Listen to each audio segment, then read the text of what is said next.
22 years old pa lamang itong si Keyonte George pero sa ngayon siya na ang mukha ng Utah Jazz. Meron siyang 43 points, 6 3-pointer at 2 steal sa kanilang laban kontra Minnesota. Nasa kalagitnaan po sa ngayon ng pagre-rebuild ang Utah Jazz. Mahirap pong makipagsabayan sa Western Conference kung saan sila ay nabibilang.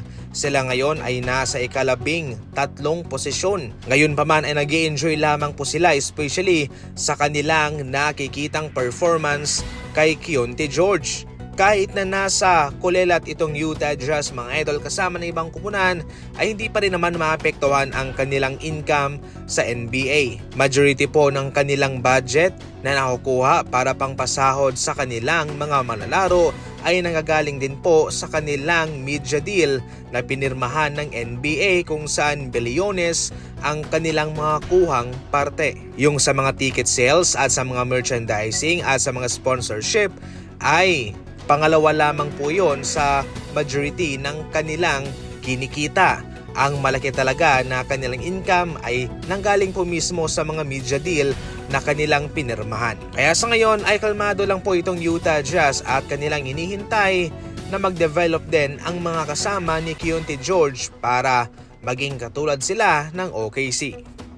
Sa kabilang banda mga idol ay hindi pa rin po maiwasan ni Jimmy Butler na magbiro sa kanyang sitwasyon kahit na nga out for the season na siya at nasa mahirap na sitwasyon sa ngayon ang Golden State Warriors. Itong si Butler ay nagbibigay good vibes pa rin sa kanyang mga fans at sa kanyang kupunan at heto ang isang larawan na kanyang ipinost kung saan mayroong nakalagay na General Soreness. Imagine mahigit isang taon po o isang season ang kanyang recovery.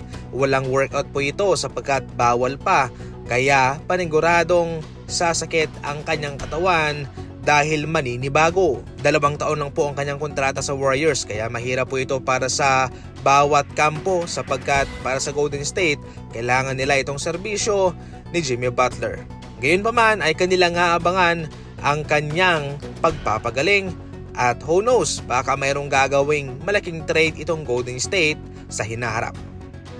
Sa kabila ng mainit na suporta ng mga NBA fans kay Deni Avdija ay hindi pa rin po siya nakasali sa All-Star starter. Na-snub nga raw itong si Deni Avdija sapagkat malaki sa ngayon ang kanyang in-improve sa Portland Trail Blazers at siya mismo ang mayroong majority na kontribusyon kung bakit sila ay nananalo ng mga laban. Ang tanong, bakit nga ba hindi siya nakasali sa starting lineup? Ito ay marahil malakas siya sa fans at sapat na sana yon para mailagay siya sa posisyon na yon. Ngunit kinapos naman siya sa mga boto galing sa media at sa mga manlalaro. Ngayon naman hindi po ito katapusan para sa kanya sapagkat nagsisimula pa lamang itong si Deni Avdija. Maraming salamat po sa panunood. Tumutok lang palagi for more NBA updates.